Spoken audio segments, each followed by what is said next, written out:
Pemilihan Majelis Gereja Kristus Sarwa Permai, periode 2021-2024.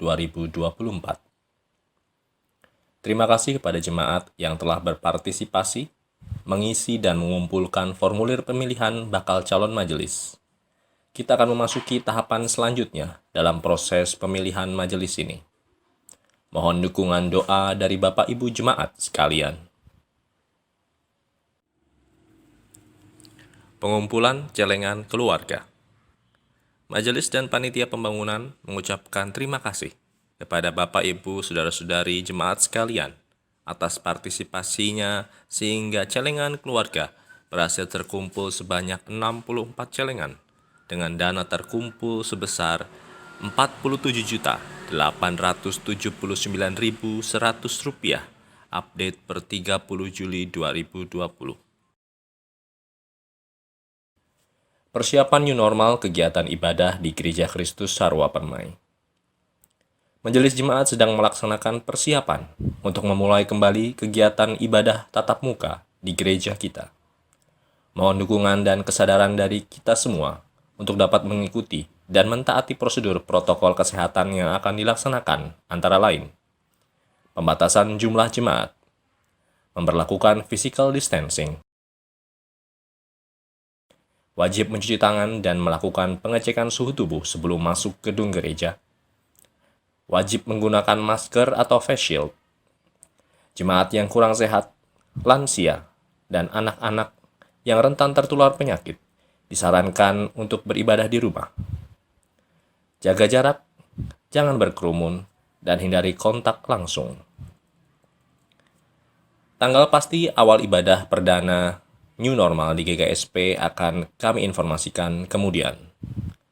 Sesuai arahan dari PGI dan pemerintah, kita tidak perlu terburu-buru, berhati-hati, dan harus tetap mengikuti aturan demi keamanan dan kenyamanan kita bersama. Pembayaran iuran dana kasih. Bagi Bapak Ibu Jemaat yang ingin membayarkan iuran dana kasih, dapat melakukannya di gereja pada setiap minggu pertama pukul 17 sampai 19 kepada petugas dana kasih Ibu Yudi Parlaungan. Panduan ibadah new normal Gereja Kristus Sarwa Permai. Setelah beberapa bulan jemaat beribadah di rumah masing-masing, beberapa pekan ke depan kita akan memulai ibadah minggu tatap muka, tentunya dengan tata cara baru sesuai dengan protokol kesehatan yang akan diterapkan, antara lain ibadah akan dilaksanakan 2 kali, ibadah pagi pukul 9 dan ibadah sore pukul 17. Majelis tetap memfasilitasi ibadah online live streaming. Kapasitas gedung gereja hanya menampung maksimal 40% dari kapasitas normal, yaitu sebanyak 50 orang dalam sekali ibadah. Untuk jemaat usia lanjut di atas 55 tahun dan anak-anak disarankan untuk beribadah dari rumah. Pada saat jemaat akan memasuki gereja, majelis yang bertugas akan mengecek suhu tubuh jemaat. Mohon kesadarannya apabila merasa kurang sehat atau demam, Bapak Ibu dapat beribadah dari rumah. Seluruh jemaat wajib mengenakan masker dengan baik dan benar. Kemudian wajib mencuci tangan sebelum masuk gedung gereja. Tempat duduk dikondisikan dengan menerapkan physical distancing. Jemaat yang datang lebih awal harap mengisi tempat di depan. Tata ibadah menggunakan model 3 dari Sinode Gereja Kristus, dengan durasi ibadah lebih singkat, namun tetap tidak mengurangi esensi ibadah. Selama ibadah berlangsung, jemaat harus tetap mengenakan masker, sedangkan petugas dan para pelayan ibadah akan menggunakan face shield. Setelah ibadah selesai, tetap jaga jarak, hindari kontak fisik, dan tidak berkerumun. Gedung gereja dan area sekitar selalu disterilisasi dengan disinfektan secara rutin, terutama setelah gedung gereja selesai digunakan. Mohon kesadaran dari kita semua untuk dapat mengikuti dan mentaati prosedur ibadah new normal ini, demi keamanan dan kenyamanan kita bersama. Untuk tanggal dimulainya ibadah new normal, Majelis akan menginformasikannya kembali kepada Bapak Ibu Jemaat sekalian melalui Warta Jemaat. Shalom, semua karena anugerahnya. Itulah ungkapan syukur kita karena sampai saat ini Tuhan masih memelihara kita. Di tengah merebaknya pandemi COVID-19 yang melanda seluruh dunia, termasuk bangsa yang kita cintai, bangsa Indonesia, tentu segala upaya dikerahkan agar sebisa mungkin virus corona tidak membawa banyak korban. Kesulitan di berbagai bidang sangat terasa, perekonomian merosot dan jumlah pengangguran semakin bertambah. Rasa khawatir akan biaya hidup sangat besar, begitu juga dengan masalah pendidikan. Apakah masih mampu melanjutkan sekolah atau tidak? Ini selalu ada di pikiran. Tapi puji Tuhan, kita bersyukur dengan keadaan yang sulit seperti ini. Anak-anak kita masih bisa menikmati pendidikannya. Mereka bisa terus bersekolah untuk menggapai cita-cita mereka berkat dukungan doa yang dipanjatkan dan dukungan donatur dari pribadi, organisasi, maupun gereja-gereja. Program beasiswa sinode ini diharapkan dapat mendukung anak-anak bersekolah sampai lulus SMA sehingga mereka bisa bertumbuh terus mengalami pembangunan rohani dan memiliki karakter Kristus dalam hidup mereka. Inilah profil anak-anak kita. Mengucap syukur atas kebaikan-Mu. Shalom, nama saya Gamaliel dari Gereja Kristus Pamulang. Saat ini saya kelas 10 di SMK Sasmita Jaya Pamulang. Saya sudah menerima beasiswa dari Sinode sejak tahun 2016. Saya sangat bersyukur hingga saat ini saya masih bisa bersekolah berkat bantuan para donatur dan orang tua asuh yang sudah membantu saya. Meskipun demikian, di masa COVID-19 saat ini, saya merasa khawatir karena berdampak ke semua bidang, ekonomi yang semakin merosot dan banyaknya karyawan yang dirumahkan. Saya khawatir, apakah masih ada donatur? Apakah masih ada orang tua asuh yang bersedia membantu kami, para penerima beasiswa ini? Tuhan Yesus, saya masih ingin bersekolah. Saya masih harus mengejar cita-cita saya. Tuhan berkati para donatur kami. Dan Tuhan, kirim kami orang tua asuh yang baru ya Tuhan. Amin. Tuhan Yesus memberkati kita semua. Untuk itu, agar anak-anak kita bisa terus bersekolah menggapai mimpi mereka, uluran tangan kasih saudara untuk menjadi orang tua asuh, itulah harapan kami. Untuk informasi lebih lanjut, bisa menghubungi Saudari Yeni di kantor Sinode di nomor 021 221 24905 atau di WA di nomor 0811 875 6006. Bertolong-tolonganlah menanggung bebanmu, demikianlah kamu memenuhi hukum Kristus. Tuhan Yesus memberkati kita semua.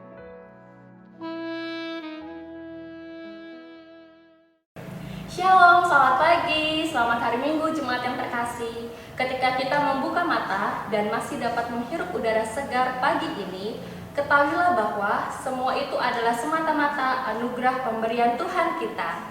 Kita masih diizinkan untuk menjalani hidup ini satu hari lagi adalah murni karena kasih-Nya yang begitu besar. Karena itu, janganlah kita menyanyiakan kesempatan yang Tuhan berikan. Kita buka ibadah ini dengan ucapan syukur karena kasih Allah melingkupi kita.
Pertolongan kita dalam ibadah minggu ini ialah datangnya dari Tuhan yang menjadikan langit dan bumi.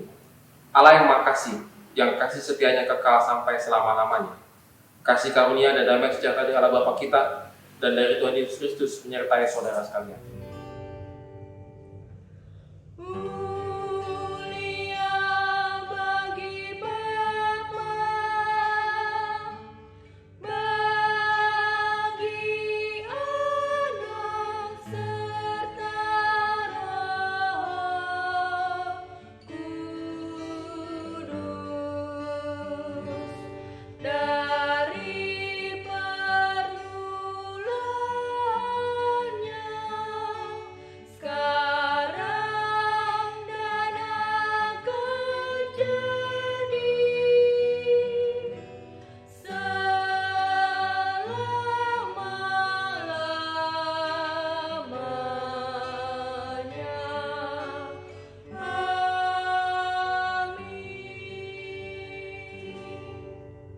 Jemaat yang dikasihi Kristus, dengarkanlah hukum Tuhan bagi kita sekalian yang diambil dari Lukas 6 ayat 25 seperti ada tertulis. Celakalah kamu yang sekarang ini kenyang, karena kamu akan lapar. Celakalah kamu yang sekarang ini tertawa, karena kamu akan berduka cita dan menangis. Hidup mengenyangkan diri dengan kekayaan dunia adalah suatu kebodohan, karena tidak ada Kristus di dalamnya. Ketika semuanya diambil kembali, lantas apa yang tersisa? Hidup menyenangkan diri dengan hawa nafsu duniawi adalah suatu kebodohan, karena mengabaikan Kristus di dalam hidupnya. Ketika sudah tidak berdaya menghibur diri sendiri, lantas siapa yang akan menghibur? Sepanjang hidup kita hingga saat ini, apakah yang sudah kita lakukan untuk saudara-saudara kita, untuk teman-teman kita, untuk orang-orang di sekitar kita, untuk Tuhan Yesus yang rela mati demi menebus dosa kita? Mari kita renungkan secara pribadi lepas pribadi tentang bagaimanakah kita hidup selama ini. Dengan kepekaan hati, marilah mendengar sungguh lembut Tuhan Yesus memanggil.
sekalian, mari kita menyatukan hati dan pikiran kita berdoa kepada Tuhan. Tuhan Yesus, terima kasih pada hari ini Tuhan, kami kembali boleh merenungkan dosa-dosa kami Tuhan di hadapan Engkau ya Tuhan. Sungguh lembut Tuhan panggilan Engkau kepada kami Tuhan, supaya kami mengakui segala dosa-dosa kami Tuhan. Tuhan, pada hari ini Tuhan, kami mohon ampun atas segala dosa-dosa kami Tuhan, baik yang kami lakukan Tuhan dalam perkataan maupun perbuatan kami. Tuhan, biarlah kiranya kami boleh memiliki momen kembali Tuhan untuk berserah kepada Engkau Tuhan, untuk lebih sungguh-sungguh lagi taat kepada Engkau ya Tuhan, taat melalui firman-Mu Tuhan, sehingga hidup kami Tuhan berkenan di hadapan Engkau. Ampuni Tuhan dosa dan kesalahan kami, dan biarlah kasih karunia-Mu Tuhan yang menjadikan kami memiliki pengharapan kembali untuk kembali menjalani hidup ini penuh dengan takut akan Engkau. Di dalam nama Tuhan Yesus kami telah berdoa. Amin.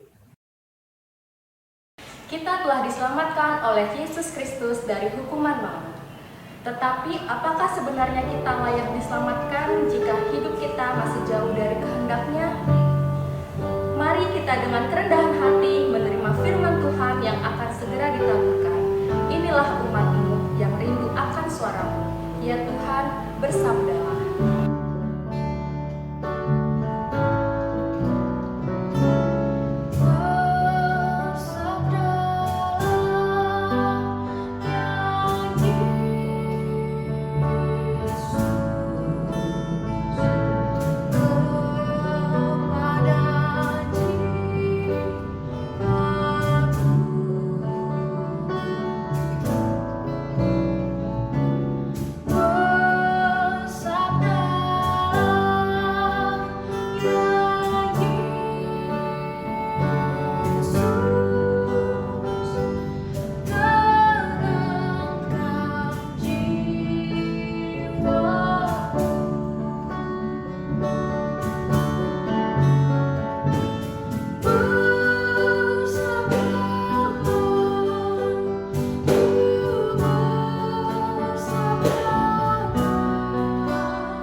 Jemaat sekalian, sebelum kita mendengarkan firman Tuhan, mari terlebih dahulu kita bersatu di dalam doa.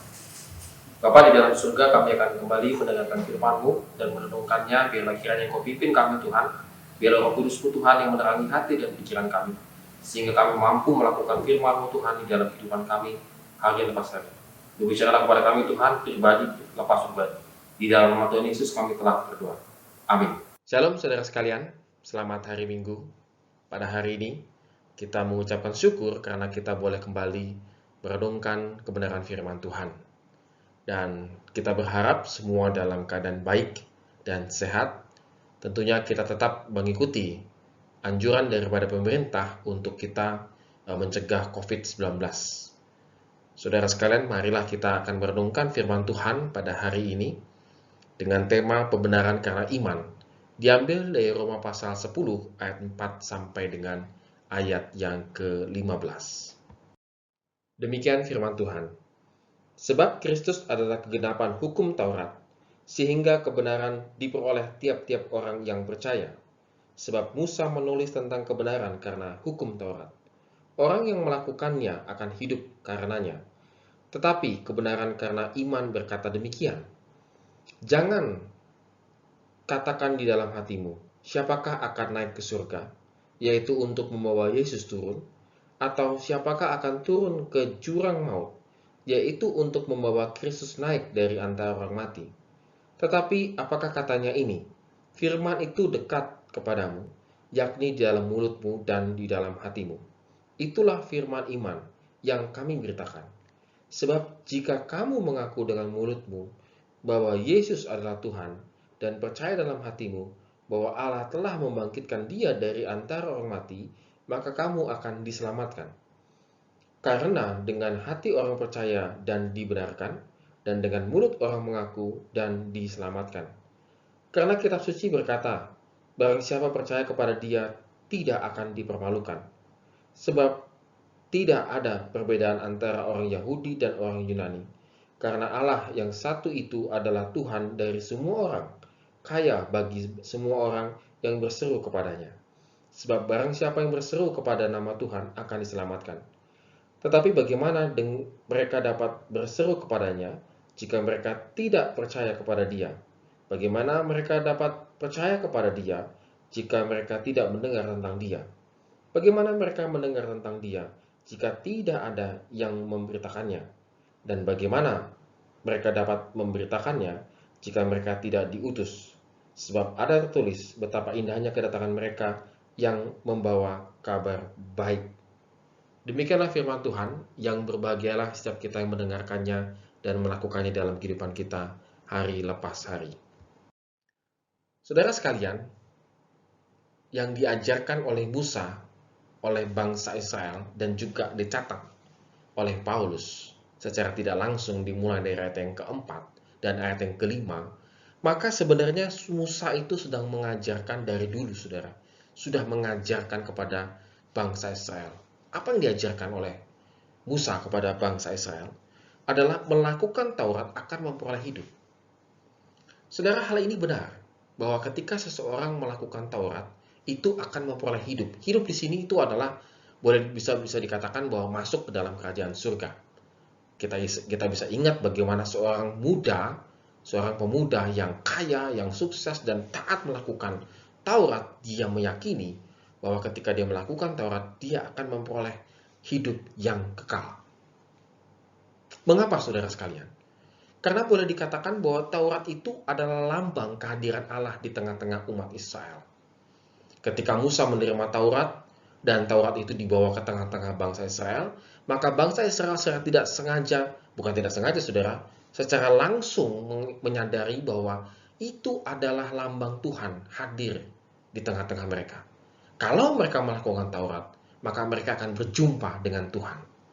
Artinya Tuhan memberikan Taurat kepada bangsa Israel supaya terjadi relasi yang intim antara Tuhan dengan bangsa Israel. Kita bisa lihat, saudara sekalian, bagaimana Yesaya, Yeremia, nabi-nabi itu mengingatkan bahwa mereka telah jauh hidupnya dari titah-titah, petunjuk-petunjuk Taurat, sehingga bangsa Israel mendapatkan hukuman. Artinya Taurat itu benar-benar memberikan kehidupan yang kekal bagi bangsa Israel, bagi siapa yang melakukannya dengan sungguh-sungguh. Nah, Paulus tidak menyangkal, saudara. Paulus tidak menyangkali hal ini. Paulus juga tidak mengabaikan ataupun menghilangkan Taurat. Dalam tulisannya tidak ada, saudara. Bahkan Tuhan Yesus pun tidak akan menghilangkan satu iota daripada Taurat itu sendiri. Taurat itu tidak salah. hadir di tengah-tengah manusia memang untuk mengkoneksikan antara manusia dengan Tuhan, karena manusia telah jatuh ke dalam dosa. Namun saudara sekalian, fokus daripada iman adalah melakukan Tauratnya, bukan kepada Tuhan. Jadi saudara sekalian, fokusnya itu adalah melakukan Taurat, bukan kepada Tuhan. Saudara, kita bisa melihat bagaimana pertikaian-pertikaian antara Tuhan Yesus dengan ahli-ahli Taurat. Begitu ya, boleh dibilang bahwa Tuhan Yesus itu sedang mengkoreksi pemahaman mereka tentang Taurat. Karena bangsa Israel akhirnya, saudara, terjebak dengan melakukan Taurat pasti akan memperoleh hidup. Padahal Taurat itu diberikan kepada mereka supaya mereka lebih terkoneksi imannya kepada Tuhan, kepada Yahweh dalam konteks bangsa Israel. Nah, saudara, di sini sekalian, saudara, jadinya ada satu link yang terputus. Ketika orang sibuk melakukan Taurat, tetapi akhirnya melupakan Tuhan. Saudara sekalian, kadang-kadang dalam kehidupan kita juga demikian, saudara. Kita sibuk doing something. Kita sibuk menjadi berbuat sesuatu, berbuat baik kepada semua orang. Kita bersikap ramah kepada semua orang. Bahkan kita mengupayakan tidak menjadi masalah kepada semua orang. Saya tidak memiliki masalah dengan dia, bahwa saya itu aman, clear. Tetapi kita lupa bahwa perbuatan kita ini akhirnya tanda petik melupakan Tuhan. Saudara, hati-hati di sini. Bahwa Paulus melihat bahwa melakukan Taurat itu memperoleh hidup supaya fokusnya itu adalah Tuhan, bukan kepada perbuatan-perbuatan kita. Kalau hidup kita fokus pada Tuhan, maka otomatis perbuatan kita seharusnya mencerminkan iman kita kepada Tuhan. Oleh karena itu, saudara sekalian, Paulus mengajarkan tentang kebenaran karena iman. Jadi bukan kebenaran karena dia melakukan hukum Taurat, melakukan perbuatan-perbuatan Taurat baru dibenarkan.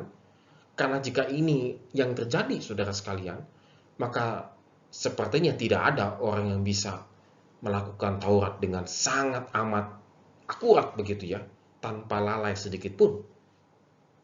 Karena sebenarnya Taurat itu hadir untuk supaya bangsa Israel itu selalu mengingat Yahweh, mengingat Tuhan. Maka Paulus memberikan satu arahan, memberikan ajaran tentang kebenaran karena iman. Yang pertama yang dia bangun itu adalah di ayat yang keempat, bahwa Kristus adalah kegenapan hukum Taurat. Artinya, saudara sekalian, bahwa kehadiran Kristus itu memang sudah dijanjikan di dalam perjanjian lama. Baik dari Kejadian sampai ke nabi-nabi, mereka sudah menubuatkan bahwa nanti ada Kristus yang hadir di tengah-tengah bangsa Israel, di tengah-tengah umat manusia. Jadi, Kristus itu sungguh-sungguh puncaknya daripada Taurat, hukum Taurat itu sendiri, yaitu Allah hadir. Jika awalnya Taurat itu untuk mengkoneksikan dengan manusia dengan Tuhan, tetapi ini tidak lagi, yaitu Tuhan sendiri yang turun dari surga menjadi manusia. Saudara, ini luar biasa, saudara. Bagaimana Kristus itu adalah puncaknya karena dia hadir di tengah-tengah manusia, di tengah-tengah dunia ini. Dan kalau kita cek semasa hidup Kristus, ia melakukan Taurat, saudara. Ia tidak menentang Taurat sama sekali. Dia membenarkan bagaimana caranya melakukan Taurat. Maka dengan boleh dibilang, dengan ringkas Tuhan mengatakan, hukum yang pertama adalah kasihilah Tuhan Allahmu. Hukum yang kedua adalah kasihilah sesamamu manusia. Jadi hukum ini ada di dalam hukum Taurat itu sendiri. Intinya adalah kasihnya itu. Kasih kepada Allah, kasih kepada manusia. Namun kalau bangsa Israel melakukan Taurat itu semakin eksklusif begitu ya. Ini yang salah. Maka Tuhan memberikan arahan yang benar. Tuhan Yesus mengatakan ini Taurat yang sejati, yaitu kasih kepada Allah, kasih kepada manusia. Dan Tuhan Yesus sendiri menunjukkan kasihnya semasa hidupnya, kasihnya kepada Tuhan kekasihnya kepada manusia. Itu sungguh-sungguh amat luar biasa. Namun memang di ayat yang ke-6 sampai ayat yang ke-7 bahwa banyak orang tidak percaya bahwa Kristus itu adalah Tuhan. Saudara, kalau kita lihat akhir-akhir ini, saudara mungkin ya, entahkah di YouTube, entahkah di mana, bagaimana ada agama tertentu gitu yang menyerang kekristenan bahwa Yesus itu adalah nabi, bahwa Yesus itu adalah manusia biasa, bahwa Yesus itu adalah bukan Tuhan, maka tidak layak disembah. Saudara, isu ini sudah terjadi ratusan tahun yang lalu, saudara. Ratusan tahun yang lalu.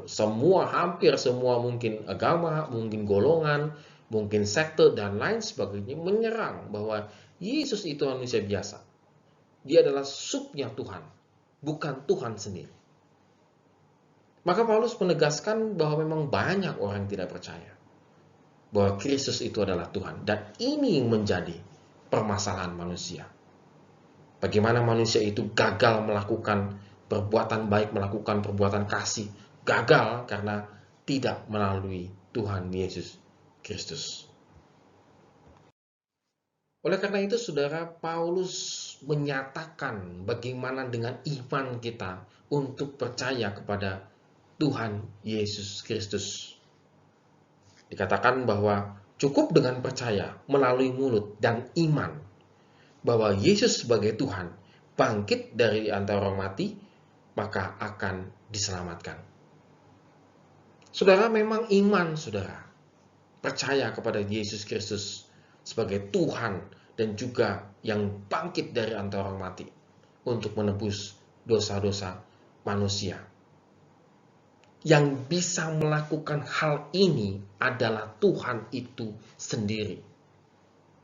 Untuk menebus dosa-dosa manusia, yang bisa melakukan itu adalah Tuhan itu sendiri, saudara. Tidak bisa digantikan dengan yang lain. Hanya Tuhan sendiri yang bisa menebus dosa-dosa manusia dan bangkit dari antara orang mati, saudara. Dan Paulus mengatakan, cukup dengan iman, maka engkau diselamatkan.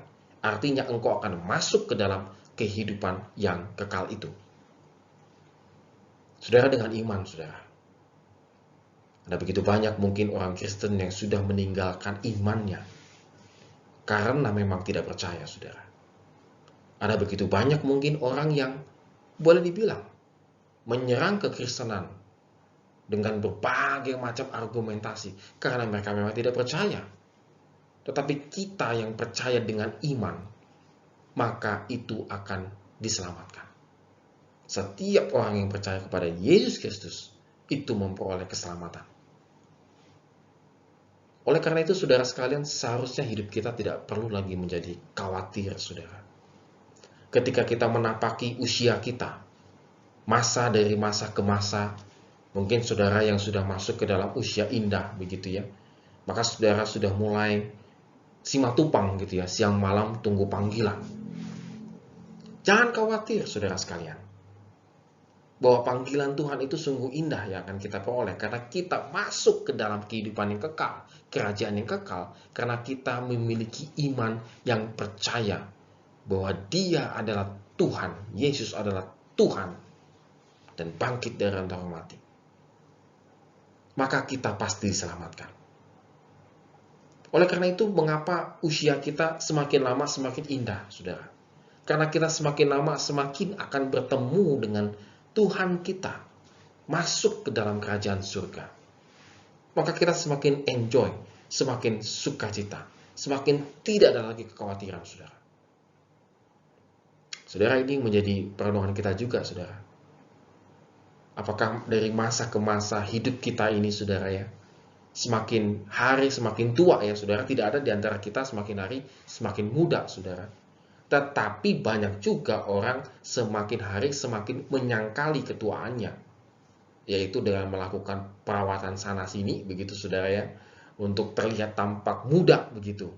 Jadi menyangkali ketuaannya. Tetapi tidak bisa disangkal, karena ketuaan kita itu menjadi naturalnya kita. Seharusnya kita semakin enjoy dengan iman yang kita miliki. Paulus menuliskan cukup dengan percaya melalui mulut dan hati kita, artinya iman kita. Saudara, saya rasa ini luar biasa, saudara. Kita memiliki Tuhan yang luar biasa. Cukup dengan mulut percaya, mengucapkan, dan dengan iman, maka kita diselamatkan. Oleh karena itu, ketika kita menghadapi berbagai macam persoalan dalam kehidupan kita, usia kita semakin bertambah, kita tidak perlu khawatir, karena kita sudah pasti memiliki keselamatan. Dan Paulus mengutip Yesaya 28 ayat ke-16 di ayat yang ke-11 adalah untuk menguatkan bahwa relasi iman dengan keselamatan itu sangat kuat. Jadi ada banyak orang tidak percaya bagaimana dengan iman saja bisa diselamatkan tanpa adanya perbuatan, tanpa adanya persembahan, tanpa adanya kurban. Gak mungkin. Karena kita manusia yang berdosa. Nah, saudara, di sini kuncinya, kata Paulus, bahwa iman itu sangat relasi erat dengan keselamatan. Jadi bukan perbuatannya. Perbuatan kita itu adalah cerminan iman kita. Sehingga saudara, orang ketika menjadi percaya masuk ke dalam kekristenan, saudara, bingung kok iman doang bisa percaya. Gampang bener. Sebenarnya nggak gampang.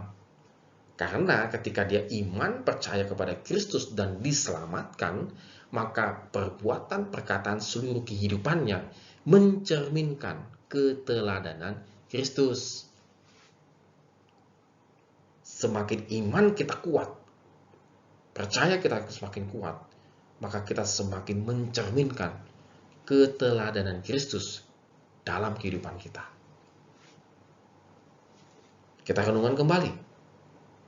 Bagaimana dengan keteladanan kita pribadi, lepas pribadi? Apakah sungguh-sungguh mencerminkan iman kita kepada Kristus? Dan akibatnya, kata Paulus, salah satunya di ayat yang ke-12, tidak ada lagi perbedaan. Semua suku, semua manusia, satu iman. Yang percaya kepada Kristus, kita menjadi satu iman. Bahwa Taurat itu yang tadinya eksklusif tanda petik miliknya hanya bangsa Israel, tetapi dengan kehadiran Kristus, Allah hadir di tengah dunia, maka untuk semua manusia, bukan hanya untuk satu bangsa Israel, tapi semua manusia, setiap orang yang percaya kepada Kristus, kita menjadi satu keluarga iman. Oleh karena itu, saudara sekalian, sifat kita, perkataan kita, sikap kita dalam kehidupan kita ini bukan lagi rasis, saudara. Saya membantu karena dia satu suku dengan saya. Saya memperhatikan karena dia satu suku dengan saya. Saya satu daerah dengan dia, oleh karena itu saya akan membantu dia. Oh, enggak lagi, saudara. Tetapi kita satu iman. Sehingga kalau kita satu iman, siapapun engkau, dari manapun asalmu, aku akan mengasihi. Itu yang dinyatakan oleh Paulus. Dan setiap orang yang berseru akan diselamatkan. Di sini Paulus mengutip Joel pasal 2 ayat 32 untuk mengkonfirmasi bahwa ketika Joel juga menyerukan Yahweh akan menyelamatkan, maka ini sama dengan bahwa Yahweh itu sendiri adalah Kristus yang sama, yang mampu, yang sama persis. Setiap orang yang berseru kepada Kristus akan diselamatkan. Saudara, kita bisa melihat, bisa bercermin, saudara, bagaimana penjahat yang disalib di sebelah kanan Kristus. Dia berseru, boleh saya bilang, dia beriman, Yesus, jika engkau menjadi raja, ingatlah akan aku. Itu adalah sebuah iman yang luar biasa, yang percaya kepada Kristus. Maka Yesus langsung ngomong, Tuhan Yesus ngomong, detik ini juga sekarang engkau bersama-sama aku di Taman Firdaus. Jadi sudah dibuktikan, saudara. Ketika di saat akhir hidupnya, si penjahat sebelah kanan ini sadar akan perbuatannya, dia mengakui perbuatan dosa-dosanya secara tidak langsung kepada Kristus, bahwa orang ini tidak bersalah. Dia percaya kepada Kristus. Maka ingatlah aku kalau engkau datang sebagai raja. Ini adalah sebuah lompatan iman luar biasa. Dan ketika diberseru kepada Kristus sebagai Raja, maka Yesus mengatakan, detik ini juga engkau bersama-sama dengan aku di Taman Firdaus. Oleh karena itu, saudara, jangan tinggalkan iman. Jangan tinggalkan iman percaya kita. Kita beralih ke tempat hal-hal yang lain, saudara. Kadang menjadi orang Kristen sudah sekian tahun, saudara, tapi yang namanya ngasih-ngasih selamatan begitu ya, supaya dagangnya ini lancar, masih pakai sajen-sajen gitu, saudara, masih percaya dengan tanggalan-tanggalan kuno, masih percaya dengan buku-buku kuno, kebudayaan-kebudayaan kuno, supaya apa? Kalau saya percaya, saya mengikuti kebudayaan ini gitu ya, apa kata buku itu, misalnya primbon, weton, misalnya dan lain sebagainya, saudara sekalian. Kita kayaknya percaya nanti akan hidupnya teratur begini-begini. Enggak, saudara, itu salah, saudara sekalian. Itu namanya kompromi, saudara. Percaya kepada Kristus, maka petunjuk hidup kita, ikutlah teladan Kristus. Titik. Ikutlah teladan Kristus. Dan bagaimana cara mengikuti teladan Kristus sudah ada di dalam Alkitab, saudara. Tinggal baca, renungkan, dan lakukan. Maka hidup kita, kata Musa, kita akan memperoleh hidup yang kekal. Saudara sekalian, Paulus menutup dengan kutipan di Yesaya 52 ayat yang ke-7 untuk ayat yang ke-15. Kenapa Paulus sampai mengutip Yesaya 52 ayat yang ke-7? Adalah karena konteksnya itu adalah kabar tentang kelepasan dari penjajahan Babel.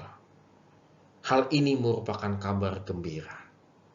Saudara, Paulus ingin mengambil gegap gempitanya, saudara, karena bangsa Israel pada waktu itu dalam konteks Yesaya itu sedang dijajah oleh Babel. Sekian puluh tahun, saudara, dijajah oleh bangsa Babel. Dan mereka mendengar berita kelepasan bahwa nanti ada waktunya, gitu ya. Bahwa nanti ada waktunya kita akan lepas, kita akan merdeka, kita akan bebas dari bangsa Babel. Saudara, euforia itu, saudara, sama saudara dengan saat ini, saudara. Saudara, kadang-kadang kalau kita mengikuti berita COVID-19, saudara, kita mengikuti itu kira-kira itu kapan yang berakhir gitu ya. Kapan nih vaksinnya benar, kapan nih vaksinnya bisa diuji dan sebagainya. Apakah obatnya sudah paten untuk COVID sehingga kita tidak perlu khawatir lagi. Saudara, berita itu walaupun kadang-kadang cuma selenting gitu, saudara sekalian, itu membuat kita gembira, saudara. Membuat kita memiliki pengharapan. Sama dengan Paulus, saudara. Di ayat 14 dan ayat 15. Bagaimana kita juga harus memberikan kabar baik kepada orang yang belum mendengarkan siapa Tuhan Yesus Kristus. Kalau kabar COVID-19 aja, penemuan obat vaksinnya membuat kita gembira, apalagi kabar keselamatan only karena iman. Pasti orang merasakan kegembiraan, rejoice, sukacita. Saudara, pada saat ini, saudara, di masa-masa ini, banyak orang iman dan pengharapannya menjadi lemah. Namun justru pada saat ini juga, saudara, kita sudah mendengar tentang siapa Yesus Kristus. Adalah iman kita untuk diselamatkan melalui Yesus Kristus. Jangan-jangan kabar ini juga menjadi kekuatan dan kegembiraan, pengharapan bagi yang belum mendengarkannya. Oleh karena itu, saudara sekalian, hari-hari ini, saudara, yang kita lalui, kita jalani bersama-sama ini, mari kita selalu memberitakan hal yang positif, hal yang membuat orang menjadi sukacita. Kenapa? Karena Kristus di dalam kita sudah ada. Sukacita kita sudah ada, karena kita sudah dipastikan memperoleh keselamatan di dalam Kristus. Oleh karena itu, ini yang harus menjadi kita kabarkan kepada mereka, supaya mereka mengalami sukacita bersama-sama dengan Tuhan, supaya mereka mampu menghadapi kesulitan-kesulitan hidup pada saat ini, sehingga mereka tetap terus berseru kepada Tuhan, sehingga barang siapa yang berseru kepada Tuhan Yesus akan diselamatkan. Amin. Tuhan Yesus memberkati kita semua. Kita berdoa.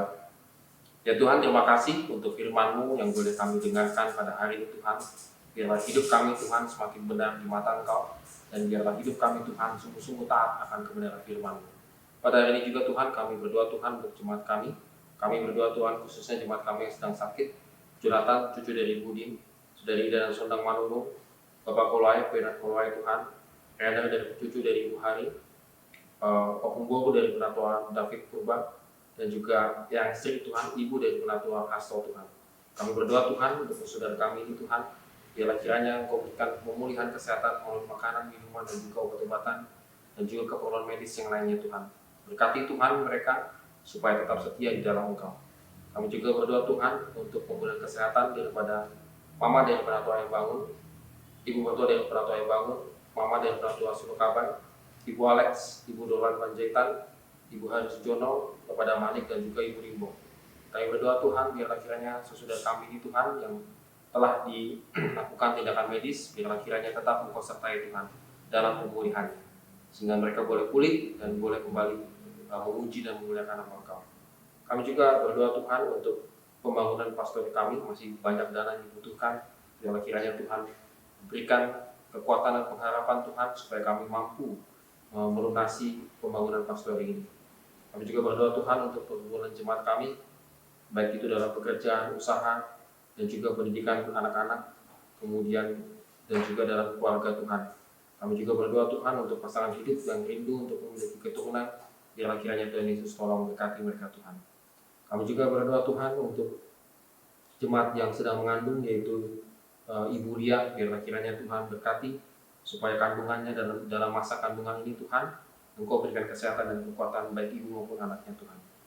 Kami berdoa Tuhan untuk perizinan daripada gedung sebelah kami Tuhan, biarlah kiranya Tuhan tetap beri kami pengharapan Tuhan, supaya gedung gereja di sebelah Tuhan suatu saat nanti boleh kembali berjalan dan dibuka Tuhan.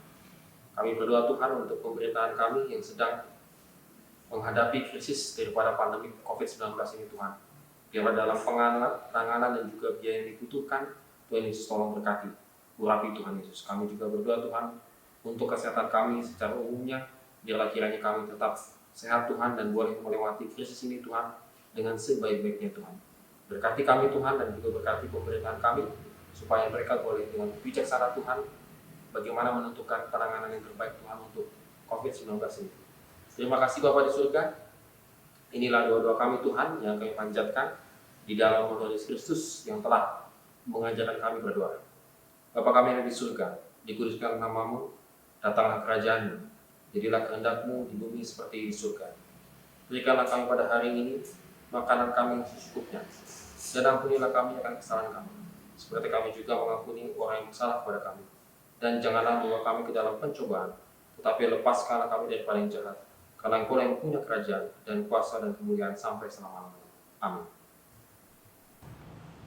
Jemaat yang terkasih dalam Yesus Kristus, bersama dengan gereja dari segala abad dan tempat, marilah kita mengikrarkan pengakuan iman percaya kita sesuai dengan pengakuan iman rasuli dengan berkata, Aku percaya kepada Allah, Bapa yang Maha Kuasa, Khalik langit dan bumi, dan kepada Yesus Kristus, Anak yang tunggal Tuhan kita, yang dikandung dari Roh Kudus, lahir dari anak darah Maria, yang menderita di bawah pemerintahan Pontius Pilatus, disalibkan, mati dan dikuburkan, turun ke dalam kerajaan maut, pada hari yang ketiga, bangkit pula dari antara orang mati, naik ke surga, duduk di sebelah kanan Allah, Bapa yang Maha Kuasa, dan akan datang dari sana untuk menghakimi orang yang hidup dan yang mati.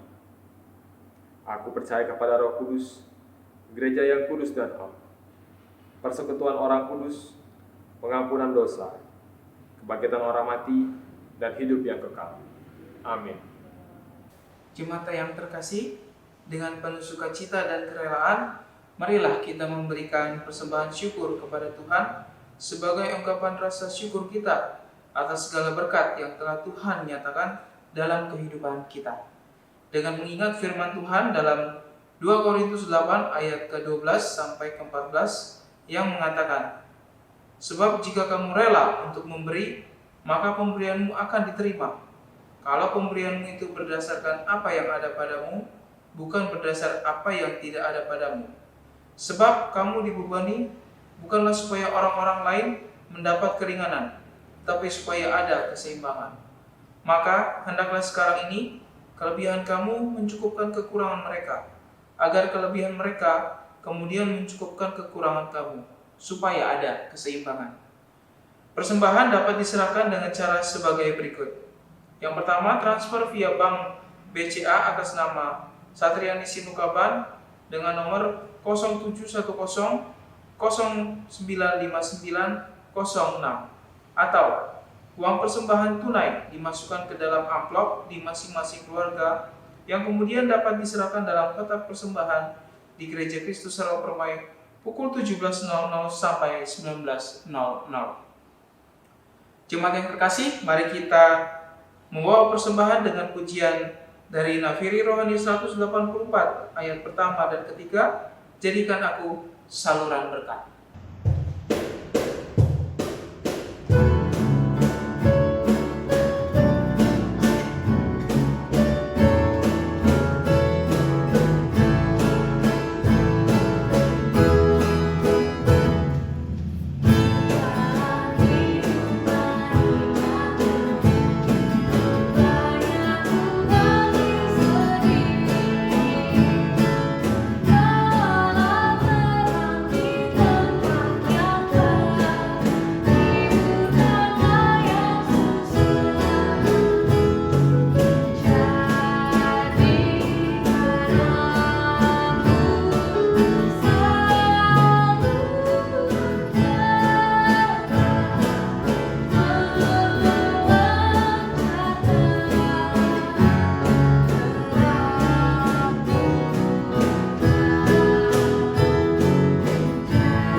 Jemaat yang terkasih, dengan penuh sukacita, mari kita membawa persembahan kita ke hadapan Tuhan.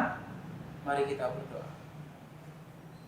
Terima kasih Tuhan Yesus untuk segala berkat kasih karunia-Mu Tuhan yang Kau berikan pada kami, dan kami boleh nikmati Tuhan sampai pada hari ini. Itu semua hanya kemurahan hati-Mu Tuhan. Terima kasih Tuhan untuk ibadah kami yang kami boleh nikmati Tuhan pada hari ini yang disampaikan oleh Tuhan. Biarlah semua kebenaran firman-Mu Tuhan dapat kami selalu berdomani dalam kehidupan kami Tuhan, dan kami jalani. Pada saat ini Tuhan, kami membawa persembahan kami Tuhan yang tidak seberapa. Kiranya Kamu memberkati persembahan ini Tuhan, Dan persembahan ini Tuhan sebagai ungkapan syukur kami Tuhan untuk segala berkat kasih karunia-Mu Tuhan yang Kau boleh berikan kepada kami. Berkati untuk setiap persembahan ini Tuhan yang tentunya dapat dipergunakan untuk semua pekerjaan tangan-Mu Tuhan, baik di dalam maupun di luar gereja. Berkati kami Tuhan untuk selalu tahu bersyukur dalam segala hal, untuk segala berkat kasih karunia-Mu Tuhan yang di dalam hidup kami. Terima kasih Bapa, kiranya Kau memberkati persembahan kami dan ibadah kami. Hanya di dalam nama Tuhan kami Yesus Kristus kami berdoa. Amin. Setiap kita diberikan karunia masing-masing untuk melayani Tuhan di bidang tertentu. Tanggung jawab dan tugas apapun yang Tuhan percayakan sudah pasti tidak akan melebihi kemampuan kita. Tuhan selalu menyertai setiap pekerjaan ladangnya. Untuk itu, bagi semua yang memiliki kerinduan untuk melayani, mari kita bersama-sama menjadi pekerja Kristus.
Jemaat sekalian, mari kita menerima berkat dari Tuhan Yesus Kristus.